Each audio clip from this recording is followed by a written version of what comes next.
When you are debating with someone, what is your approach? What do you hope to accomplish when two or more of you are engaging in a serious conversation? The noun definition of the word debate relates to politics, a formal discussion on a particular topic in a public meeting or assembly in which opposing arguments are put forward. Synonym terms include discourse and dialogue. It's challenging and interesting to debate others, be it in person or online. I particularly enjoy the kind of discussions in which both people learn from each other, involving the sort in which there are agreements over at least some things. If there's a middle ground that can be agreed upon, then that would be the foundation of a worthwhile debate. Often this does not happen, not to what I've noticed, but when opportunity presents itself, I don't intend to let it go to waste. I am frequently interested in learning and understanding the problems humans cause for one another and why and how they occur. I would be able to suggest some good points and possible ways to come up with solutions to problems.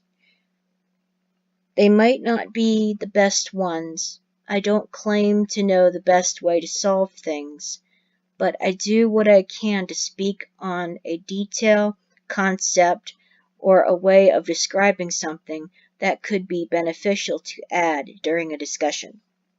If an individual's goal is to just win against his or her opponent in a debate, to just be right and have the other be wrong, then there won't be much of a solution over anything.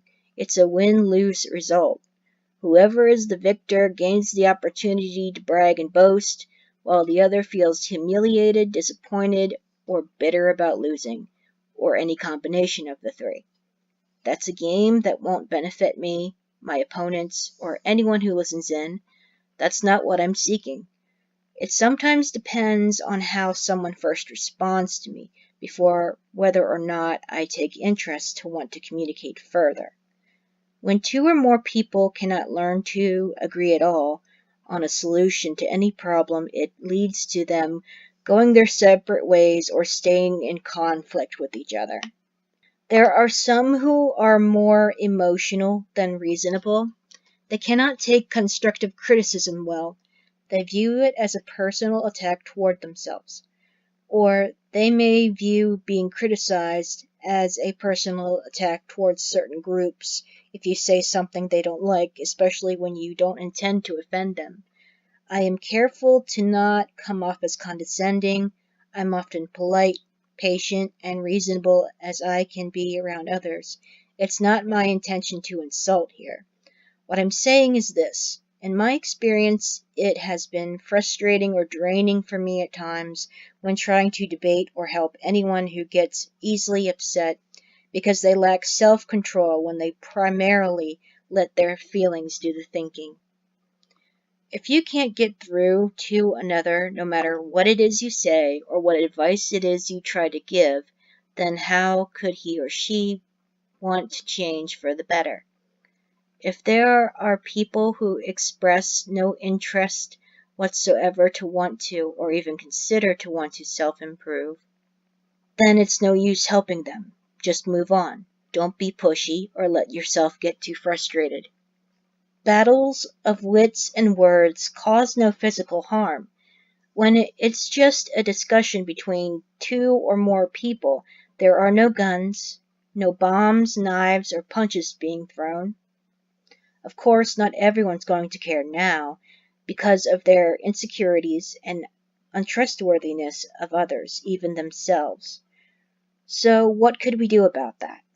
When it comes to bringing about positive change, it wouldn't hurt to first ask ourselves, how can we use our words to get their attention to want to change? Debates can be useful ways of practicing voluntary interaction.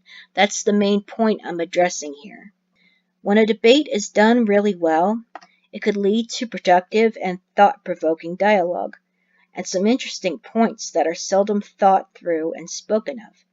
Those who would listen and watch the discussion might pause and contemplate on the back and forth from one person to the other. Then the spectators might start to ponder about what part or more than one part of the debate sparked their interest and why. Have you ever read a book or watched a movie that caused your outlook on life to change in some fascinating way? Did it sort of feel like your own mind had grown in size at least a little bit and can't shrink back to the size it had been before, figuratively speaking? The same thing could happen during any debate. It involves useful communication on one idea versus another idea and figuring out why one idea is better than the other. And which issues are really important, what needs to go, and what needs to stay. As long as there is a good back and forth, along with at least one person who knows how to cause people to think, then there are chances for good ideas to spread around. Not long ago, I was mostly listening and partially engaging during a live stream chat of a previous debate on a friend's YouTube channel. It went on for over an hour.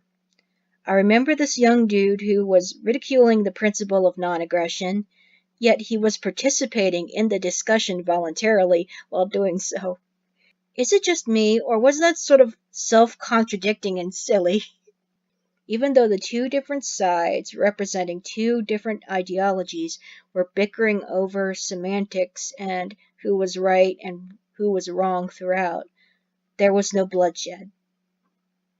I'm definitely not saying all the world's problems can be solved overnight. I'm not saying I know the best thing for human civilizations either. Problems don't just go away like magic. Solutions don't work like that either. We can't ever expect anything to happen that way, or expect any one person to know everything.